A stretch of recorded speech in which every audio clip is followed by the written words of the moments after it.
de V. Y sin tacones. ¿Sin tacones cuánto mide usted? Pues yo creo que cabe menos. Pero, Lo que pasa con la edad. que es unos 78, 77... Un 80 y medio. 80, entonces mide más que yo. Sí. Yo también me estoy cogiendo, que conste. Pasa Bueno, buenos días, gracias por estar con nosotros, Muy por buenos tomarse días. este café. Ya que venimos de Murcia, le quiero preguntar si siguen exigiendo que Vox entre en el gobierno, que tenga consejerías en el gobierno murciano, porque López Miras solo necesitaría que 2 de los 9 diputados de Vox se abstuvieran. Es curioso, ¿no?, plantear que la representación de un partido pueda dividirse. A nosotros nos han votado el 18% de los murcianos, que han elegido 9 diputados, y esa es nuestra fuerza, que es extraordinaria. De hecho, es una fuerza superior a la del resto de regiones en las que hemos entrado en el gobierno. Y es una fuerza superior, un 18%, frente al 12% que tuvo Ciudadanos en la anterior legislatura y al que el Partido Popular metió en el gobierno con 4 de las 10 consejerías del gobierno.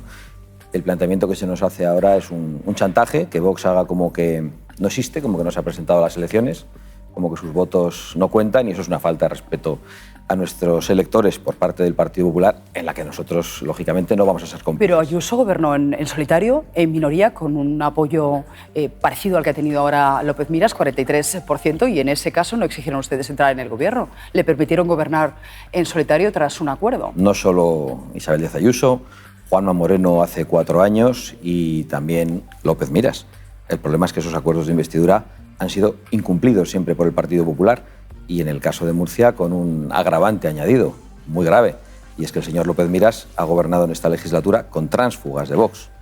Que el Partido Popular pretenda que le demos un cheque en blanco a través de unos acuerdos de investidura que estamos acostumbrados a que el Partido Popular no cumpla cuando el señor López Miras utilizó nuestras fugas de Vox para gobernar, pues es un imposible, eso no va a ocurrir. ¿Y cuáles son las reglas que ustedes siguen a la hora de permitir que gobierne el Partido Popular? Lo digo porque parecía que si el Partido Popular conseguía más apoyos que toda la izquierda juntas, ustedes se iban a abstener. En el caso de que pues, el voto de Vox sea necesario y por tanto tenga que ser afirmativo, exigirían consejerías. Esta era la regla, ¿no? No, bueno, esa es la regla del Partido Popular. No la nuestra, no la esa es la regla del Partido Popular, que el Partido Popular ha conseguido extender por todas las televisiones del bipartidismo, pero no la nuestra. La nuestra es que si nuestros votos son necesarios, nosotros intentamos, conforme a la fuerza que nos han dado los ciudadanos, sin plantear ningún chantaje y ninguna posición maximalista, tener un protagonismo en la construcción de una alternativa. En Extremadura solo hay un consejero de Vox en el gobierno, porque en Extremadura, aunque Vox es completamente decisivo, solo tiene 5 diputados y un 8% del voto. Pero es que en Murcia tenemos un 18% del voto. Es que en Murcia se ha votado por un gobierno muy amplio que podría representar a más del 60% de los murcianos. Eso no pasaría en ningún lado. Yo estoy convencido que en la Comunidad Valenciana, en Castilla y León, en Extremadura y en Baleares, los votantes de Vox y del Partido Popular están contentos. Y en cambio, en Murcia yo creo que están muy preocupados. ¿Es Murcia un espejo de lo que puede pasar luego en España? Lo digo porque, en fin, muchos electores tomarán nota si ustedes acaban sumando sus votos a los del Partido Socialista y Podemos y no consigue López Miras ser presidente, o Núñez Feijóo, en el caso de que pueda gobernar. Bueno, esa es una pregunta trampa, porque el señor Núñez Feijóo ha dicho que va a derogar el sanchismo pactando con Sánchez. Ha dicho que lo primero que va a hacer es ofrecer un acuerdo a Pedro Sánchez y al Partido Socialista después de las elecciones.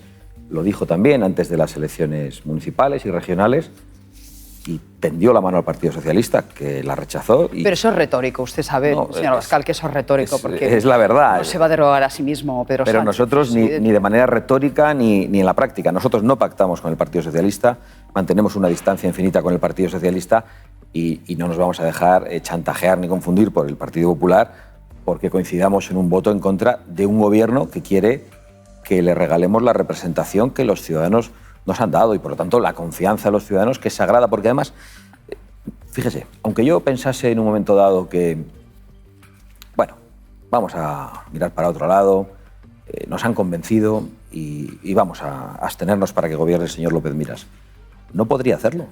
Me he comprometido ante los ciudadanos en las elecciones a hacer valer sus votos. Y lo que pretende el Partido Popular es que nosotros los malbaratemos y no los hagamos valer. Podemos sostiene que estamos ante un paripé y que ustedes van a pactar una vez pasen las elecciones generales. Bueno, es posible que haya un paripé del Partido Popular. ¿Del Partido Popular? Pero no nuestro. desde luego, nuestra posición va a ser la misma ahora y cuando pasen las elecciones generales. ¿No puede pasar que usted se haga un Guardiola, y permítame que utilice la expresión de la candidata del Partido Popular en Extremadura, y acabe cediendo en este punto lo que hasta ahora, en fin, parecía que era una condición? Bueno, sí, tendría que salir ahora mismo de aquí y darme un golpe con una de estas cámaras tan grandes que tienen en la cabeza y probablemente yo podría hacer una tontería, pero eso no va a pasar. No va a pasar de ninguna de las maneras. Es decir, ustedes en ningún caso van a aceptar que sea presidente López Miras, digamos, sin cederle la abstención, en este caso, 2 diputados simplemente, es que, y su condición sigue siendo entrar en el gobierno. Esto de dividir los diputados de Vox es un poco de risa, pero es que yo he estado 4 años diciéndole al presidente del gobierno que es un presidente ilegítimo, como consecuencia de que ha accedido al poder con una mentira electoral, diciendo que no pactaría con separatistas, terroristas y comunistas, y los ha metido en el gobierno, los ha incorporado a la dirección del Estado, dijo eso hasta el viernes electoral, en el último mitin, y el lunes se abrazó con Pablo Iglesias y después incorporó, en palabras del anterior vicepresidente del gobierno, a Bildu a la dirección del Estado. Es decir, yo que he acusado de ilegítimo a un presidente por mentir a los electores, yo no voy a mentir a los electores de Vox. Es imposible que nuestra posición cambie. Los sondeos apuntan esta mañana que podría obtener el Partido Popular 150 escaños y subiendo esa apelación al voto útil parece que le está funcionando a Núñez Feijóo y a ustedes, en fin, les está recortando un poco la intención de voto. ¿Le preocupa? Porque esto se va a afianzar en el debate de esta noche, un cara a cara, ¿no? Que de alguna manera pues, lo que hace es consolidar el bipartidismo. Bueno, eso es una decisión estratégica de esta casa que apuesta por el bipartidismo. Esta casa también ofreció debates a todos los candidatos. No, nosotros siempre hemos aceptado, pero lo cierto es que solo hay un debate bipartidista que no es representativo de la pluralidad de España. En cuanto a las encuestas, me preocupan lo mismo que me han preocupado siempre. Hombre, me preocupa leer las noticias y comprobar de una manera fehaciente que las encuestas se han convertido en una herramienta no de predicción del voto, sino de movilización del voto. Las encuestas han predecido el desastre de Vox en innumerables ocasiones. Nos ocurrió hace 4 años, cuando decían que íbamos a perder la mitad de nuestros representantes en el Congreso, y obtuvimos el doble. Las encuestas siempre son muy antipáticas con Vox, porque las encuestas las carga el diablo, es decir, las carga el pagador, el que las paga. Y dan resultados a conveniencia de lo que quieren los que pagan esas encuestas. Esas encuestas le dan a Vox entre 25 y 42 escaños y cayendo. Por eso digo que no nos preocupa nada. El certificado de defunción de Vox en las encuestas y en los titulares ha sido permanente durante este tiempo. Hemos presentado 2 mociones de censura durante esta legislatura y nos iba fatal, según todos los medios. Era un desastre. Yo la verdad que la encuesta que conozco en estos momentos es mucho más favorable para nosotros. Estoy todo el día en la calle. ¿Les da su encuesta? Nos da mucho cariño. Estoy todo el día en la calle. ¿Es mucho cariño? Puedo salir a la calle con el aliento de los españoles y el presidente del gobierno se ha bajado del Falcón a los platós de televisión porque no puede salir a la calle. Por lo tanto, estoy absolutamente tranquilo con las predicciones de las encuestas. Vox va a tener una representación importantísima. Pero no me va a decir lo que le dice su encuesta. No, es que me refería a esa. Me refiero a la encuesta de la calle. Me refiero a lo que vemos en las plazas, en las calles de España, por todas partes, de manera invariable frente a lo que tienen otros, ¿no? ¿Exigirá usted ser vicepresidente del gobierno? Yo me presento a la presidencia del gobierno. Sí, pero ninguna encuesta le da la presidencia del gobierno. Pongamos que Vox es determinante para la formación del gobierno, para conseguir la mayoría absoluta del Partido Popular. ¿Exigirá la vicepresidencia? Nosotros vamos a exigir construir una alternativa. Yo me presento a la presidencia del gobierno, lo hago con toda la ambición que creo que las personas que confían en nosotros merecen a la hora de defender sus planteamientos, pero también sin ningún tipo de soberbia. Cuando se abran las urnas y los españoles emitan el veredicto, nosotros aceptaremos esa sentencia y lo que vamos a hacer en todo caso es construir una alternativa con la fuerza que los electores nos den, sin plantear chantajes, líneas rojas y, por supuesto, sin aceptarlos y sin aceptar la falta de respeto a nuestros votantes. ¿Y a partir de qué porcentaje de voto exigirían ustedes entrar en el gobierno? Es decir, ministerios y vicepresidencia. Mira, francamente, no nos lo hemos planteado, pero sí me he planteado el gran error del señor Núñez Feijóo, nombrando ya vicepresidentas, hablando de los ministerios, repartiéndoselos. No hemos echado a Pedro Sánchez todavía. Y me parece, como mucho, muy aventurado, muy arriesgado y además poco respetuoso con los electores dar la batalla por ganada. Yo creo que eso es un error en el que yo no voy a caer. Además veo un poco despistado al líder del Partido Popular en estos momentos planteando esa derogación del sanchismo pactando con Sánchez y además amenazando la alternativa, porque el señor Núñez Feijóo ha dicho una cosa que a mí en estos momentos es lo que más me preocupa en estas elecciones. Ha dicho que si Sánchez tiene un escaño más que él, dejará gobernar a Pedro Sánchez. Aunque haya una mayoría alternativa, aunque el Partido Popular y Vox sumen una mayoría, el señor Feijóo ha dicho que apoyará la lista más votada, aunque sea la de Sánchez. Nosotros, desde luego, creemos en el sistema parlamentario, en la suma de mayorías y lo que se retirará. Otra cosa es que apoye la lista más votada, ¿eh? Yo lo que deduzco de sus palabras es que si él no es el líder más votado, no intentará formar gobierno, pero no. Yo creo que porque ustedes son muy benevolentes, de hecho ha dicho que deduce sus palabras. Yo lo que hago es oírlas en su literalidad. Pues ya que usted desdeña las encuestas, no sé si da mucho valor a la que hoy publica El Mundo, pero es llamativo, primero, que el Partido Popular se esté consolidando en Cataluña, según el sondeo de Sigma 2, y luego que Vox retroceda en Castilla y León, donde no tendría ningún diputado, a pesar de que forma parte del gobierno. ¿Cómo encaja usted esos datos? Porque no sé si eso le lleva a plantearse que tal vez algunas posiciones radicales le estarían pasando factura.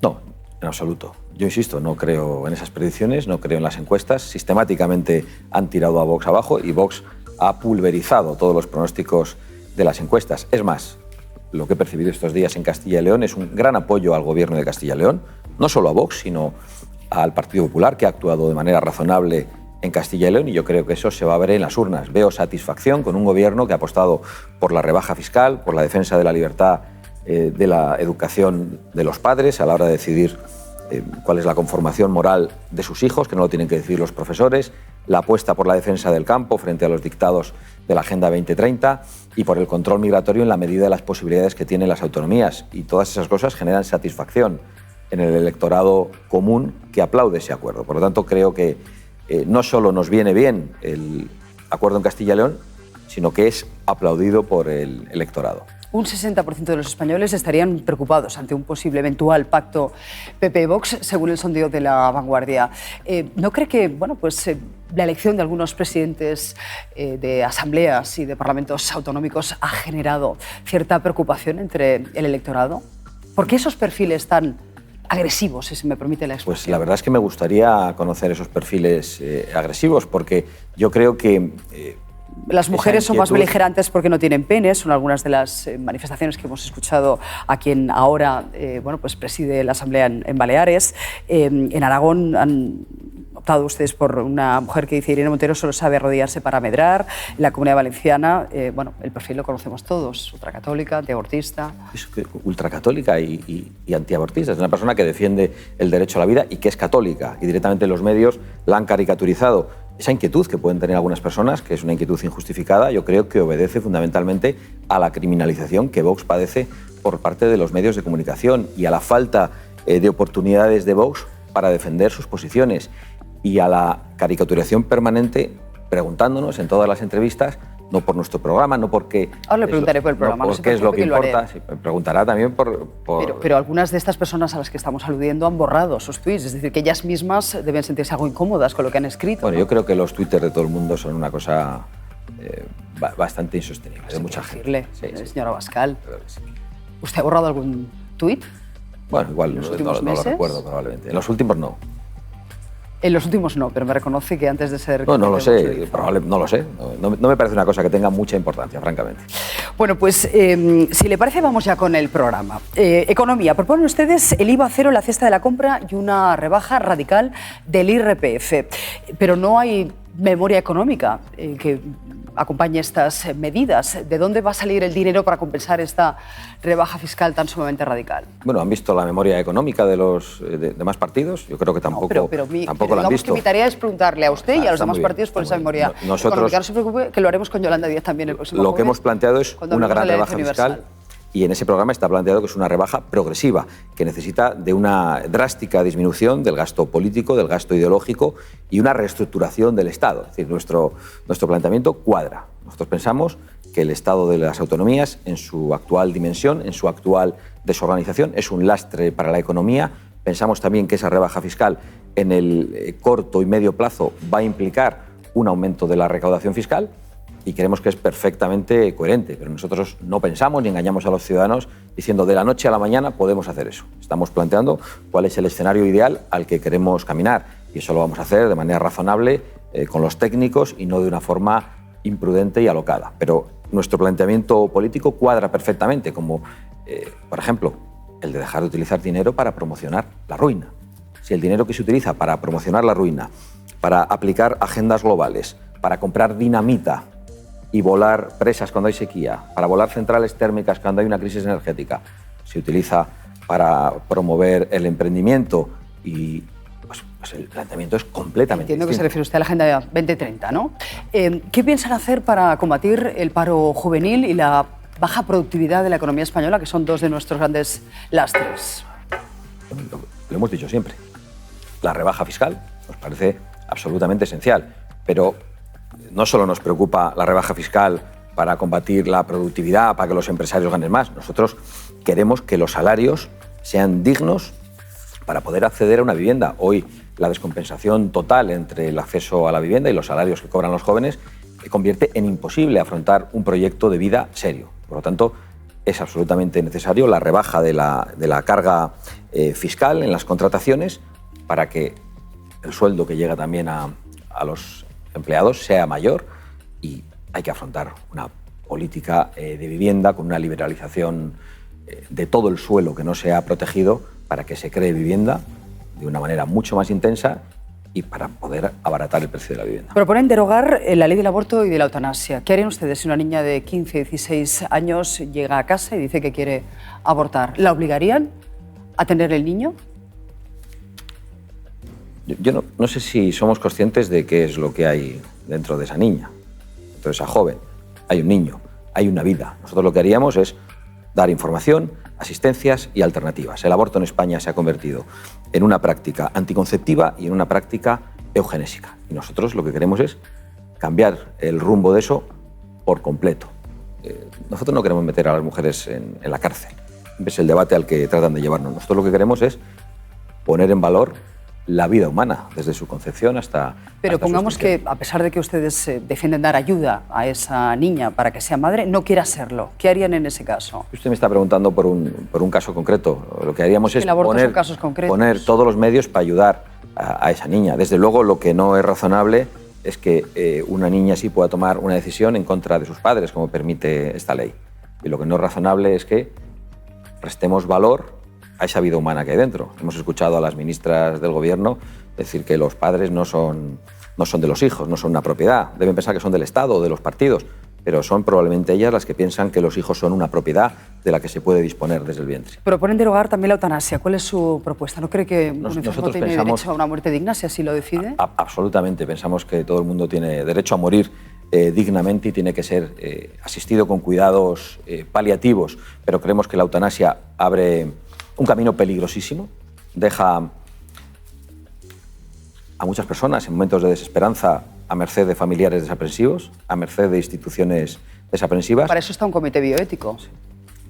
Yo creo que la responsabilidad de las instituciones es ofrecer esperanza, acompañamiento y cuidados paliativos a los que están sufriendo. Yo creo que las instituciones no tienen que ofrecer la muerte, tienen que ofrecer esperanza, acompañamiento y todo tipo de ayuda. Por tanto, ley de paliativos, pero no ley de eutanasia. La derogarían y no habría, digamos, una alternativa. ¿Por qué les cuesta tanto hablar de violencia de género, violencia contra la mujer? Cuando un hombre mata a una mujer, a su pareja, a su esposa, a su novia, ¿qué considera que es esto usted? ¿Usted qué cree que pienso yo? Dígamelo usted. Que es un asesinato. ¿Y por qué no lo llama violencia de género? ¿Qué problema hay pero es que le estoy llamando, de hablar de violencia de género? Es que le estoy llamando asesinato. ¿Qué hay más grave que un asesinato? Asesinato es muy general, lo increíble engloba todo. Lo increíble de verdad, Susana, se lo digo a usted porque me lo ha preguntado, pero es una pregunta que no quiero que interprete que le hago a usted un reproche personal, porque estoy bastante cansado de tener que responder siempre a lo mismo, como si los votantes de Vox o nosotros nos pareciera bien que maten a las mujeres, que mueran los inmigrantes o que los homosexuales no tengan libertad en algunos ámbitos. Me parece absolutamente delirante e inaceptable. Yo lo primero que pienso cuando una mujer es asesinada es que hay un asesinato y que el asesino tiene que ir para siempre a la cárcel. Lo siguiente que pienso es que la ley de violencia de género no sirve para proteger a las mujeres, ha servido para criminalizar a los hombres y hoy sabemos que el número de mujeres asesinadas no desciende con esta ley. Mira, el otro día... ¿Y cuál es su alternativa? ¿Qué ley plantean para luchar contra esta lacra? La alternativa es no engañar a la gente. Siempre va a haber violencia, hay que, lógicamente, crear una cultura de respeto a la mujer, hay que analizar los perfiles repetidos de los agresores, tenemos que dejar de importar discursos civiles y religiosos que justifiquen la violencia contra la mujer, hay que saber quiénes son esos agresores de mujeres, y sobre todo, yo no tengo que venir aquí a defenderme, yo estoy en la oposición, yo tengo que venir aquí a acusar a un gobierno con el que han aumentado las violaciones en España, a un gobierno que no ha conseguido... Eso es otra cuestión. No, es otra cuestión muy importante, que pone en peligro a las mujeres, y lo ha hecho este gobierno. Ni disminuyen los casos de asesinatos por parte de mujeres, y encima aumentan las violaciones porque el gobierno ha puesto de patitas en la calle a los peores criminales sexuales. Claro, yo encima tengo que estar aquí dando explicaciones, cuando Vox es el partido que de manera más contundente quiere castigar a los agresores de mujeres, pues es algo que yo no puedo aceptar. Pero yo, sobre todo... y me parece muy importante que esto se entienda, cuando me dicen que hay un crimen contra la mujer, eso, hay un asesinato y el asesino tiene que ir a la cárcel. El otro día, no lo digo porque se dijera en este programa, que yo entiendo que obedece a un planteamiento general. Cuando estaban siendo apuñalados niños en Francia, el primer comentario que se hizo aquí fue: esto da votos a la ultraderecha, pero ese de verdad es el primer... A ver, señor Abascal, por alusiones, porque el comentario lo hice yo. No, pero de verdad no. Pero no fue el primer comentario, llevábamos un buen rato hablando del tema. El problema que tienen ustedes a veces es que las redes cortan y se quedan con... Y además usted, que lo sufre, debería saberlo. Pues exactamente, lo sufro con ustedes. Claro, digamos una argumentación mucho más larga, donde se dicen muchas más cosas, y la lectura que se hace, porque en ese momento además nos acaba de pasar, digamos, ese ataque a unos niños en un parque público, la lectura que se hace es que evidentemente, sabiendo que el ciudadano era, en fin, árabe, iba a tener una lectura, iba a repercutir en Marine Le Pen, porque ella iba a hacer un discurso del odio que evidentemente le iba a dar votos. Bueno, pero de verdad... Es impepinable, no me lo puede negar usted. Pero en Francia no se está haciendo un discurso del odio. En Francia hay muchos franceses muy preocupados con lo que ocurre en Francia. Se han producido 150.000 fuegos atacando consistorios. En Francia hay un problema de convivencia, sí, pero, señora Abascal, como consecuencia del multiculturalismo. Usted hace nada se produce una muerte en Usera, matan a una dependienta que estaba a punto de jubilarse, en Lavapiés, perdóneme, en Lavapiés. Y salen diciendo que seguramente es un ciudadano marroquí. Luego piden perdón, pero no borra el tuit. Yo lo que hago es hacerme eco de una noticia, y además no borro el tuit porque sigo pensando lo que dije, que la inseguridad y la degradación de los barrios tiene mucho que ver con la inmigración ilegal y con el tráfico de drogas. Sí, en ese caso. Pero, por ejemplo, a mí me preguntan permanentemente, ahora volvemos al asunto de la violencia contra la mujer. Cuando el asesino es español lo conocemos todos.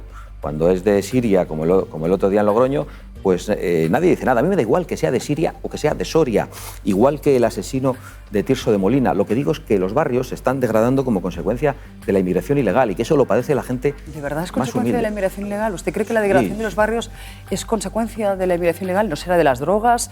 No, pero ¿no tendrá otros orígenes que hay que combatir? Acabo de decir, porque el tráfico de drogas... los inmigrantes son necesarios, y usted lo sabe, entre otras cosas, para pagar las pensiones del futuro, aunque solo sea por puro egoísmo. Pero de verdad, si los que nos están escuchando en estos momentos, que es buena gente, que no tiene ninguna actitud xenófoba, que entiende que muchas personas que vienen lo hacen con necesidad, saben perfectamente que mucha inmigración que llega lo que hace es recibir la ayuda social que no llega al español, y que el español, cuando va a solicitar ayuda social, le dicen: no, usted tiene arraigo, y no se le da ninguna ayuda, y eso está creando un clima muy complicado. Pero de todas formas, déjeme que vuelva, si no le importa, al planteamiento del corte de las declaraciones. Y además, yo le acepto el planteamiento. Ustedes aquí dijeron muchas cosas, no solo esa, y lo que ha salido en las redes es otra. Pero es lo mismo que me pasa a mí cada vez que voy a la televisión. Bueno, pues entonces deberías saberlo. No, por eso mismo nos podemos empezar a entender. Yo recibo de repente una serie de preguntas, todas sobre la última caricatura o la frase cortada que ha dicho el último concejal en cualquier sitio. Lo sufrimos todos, señora Abascal, se lo digo de verdad. No solo les pasa a los políticos, también a los periodistas. Bueno, le quiero preguntar por otros asuntos. Este fin de semana, una transexual ha ganado el concurso de Miss Holanda. ¿En un gobierno de Vox podría presentarse una transexual a este concurso de belleza? ¿Un concurso femenino? No solo eso, no podría competir en los deportes frente a las mujeres, y no podría acceder, sin el permiso de las mujeres, a los espacios de privacidad de las mujeres. Y, por supuesto, no debería poder ocupar las plazas reservadas a mujeres en la... Pero esto es distinto.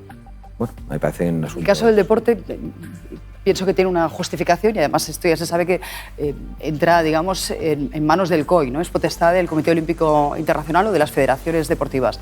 Esto es otro asunto. Bueno, aquí no hay una competencia, digamos, en fuerza física. Bueno, quizá lo hay en poderío económico y en pago de un cirujano. estético y de otro tipo. Pero funciona con los transexuales, con los heterosexuales. Pero que en todo caso, de lo que estamos hablando es del borrado de la mujer. Claro, que aquí el partido machista tenga que ser el que está defendiendo a la mujer, no solo ante los criminales sexuales, sino ante esa ley trans que borra a la mujer y que la discrimina en todos los aspectos. Me da igual que de una forma o de otra, sea en el deporte, en las oposiciones públicas o en los concursos de belleza. ¿Ha visto usted la última película de Buzz Lightyear? No ya que tiene usted niños. No tengo. Esta campaña debe ser difícil no tengo llevarlas mucho al cine, tiempo, ¿no? ¿Por qué han censurado esta película en Cantabria? ¿Lo sabe usted? No lo sé. Pero de todas formas, ¿qué es eso de censurar? Es que yo esta noche voy a presentar el programa cultural de Vox y voy a hablar mucho de estas cosas, de censura y de cultura de la cancelación. ¿Qué ocurre? Que cuando Vox llega a un ayuntamiento tiene que asumir la política cultural y la programación de los anteriores. No, nosotros vamos a hacer lo que consideremos y vamos a emitir lo que nos parezca adecuado y lo que no, y vamos a hacerlo en función de lo que creemos que es el interés de las personas que han confiado en nosotros. ¿Esta película está recomendada a todos los públicos? Sí, por Disney. Sí, claro. Sí. Se ha censurado en Emiratos Árabes, en Arabia Saudí. Porque hay un beso. Bueno, no sé a qué se debe y eso no me preocupa, como podrá comprender, especialmente a mí, pero creo que Disney tiene problemas también en Florida, no en Emiratos Árabes Unidos, y problemas muy serios en Florida. Por parte de Ron DeSantis, sí. Bueno, por parte de Ron DeSantis y por parte de aquellos que... católica y que tiene una... Gracias a Dios. Cruzada contra Disney. Bueno, y por parte de todos aquellos que consideramos que se está sexualizando a los niños a una edad tempranísima. Y no solo es el problema de la televisión, de las series, es el problema de lo que hay en los colegios, a donde acceden los lobbies, sin permiso de los padres, en ausencia de los profesores, y dicen a los niños cosas que los niños no tenían que oír. Y hágame caso, lo sé de muy buena tinta, no voy a reproducir aquí las cosas que mis propios familiares me han transmitido, que se han dicho a sus hijos en los colegios y que muchos españoles me han dicho porque esas clases están grabadas, pero yo les animo como periodistas a que se interesen por lo que se está enseñando a los niños más pequeños y el tipo de contenidos sexuales, no homosexuales. Pero entonces tenemos que entrar en todos los colegios, también en esos que dicen que masturbarse es pecado, ¿verdad? Bueno, yo es que creo que a los niños no hay que hablarles de eso. Es que a los niños no hay que hablarles de sexualidad. Y creo que la sexualización... ¿Sabe usted que los niños empiezan a entrar en las redes y a buscar vídeos pornográficos con 9 años? Es decir, no es el colegio el problema. Es que, bueno, eso piensa usted. O sea, como las redes están plagadas de pornografía, lo que hacemos es meter algunos pornógrafos en los colegios. Podemos debatir mucho sobre esto. Yo creo que hay que darles educación sexual y educación emocional. Sí, pero las familias. Lo que no puede ser es que su puerta de entrada sean las redes sociales. Me parece muy bien y ahí hasta nos podemos poner de acuerdo, pero si escuchara el contenido en todo tipo de colegios, en colegios laicos, en colegios religiosos, en materia afectivo-sexual, estoy convencido de que usted, los que nos están escuchando, incluso los miembros de la mesa, sean de derechas o de izquierdas, estarían de acuerdo con nosotros en que hay que parar la sexualización de los niños. Pues lo tengo que dejar aquí, señor Abascal. Muchísimas gracias. Muchas gracias a ustedes. Por tomarse un café con nosotros. Un placer. Hasta pronto. Pues vamos a ver cómo esta semana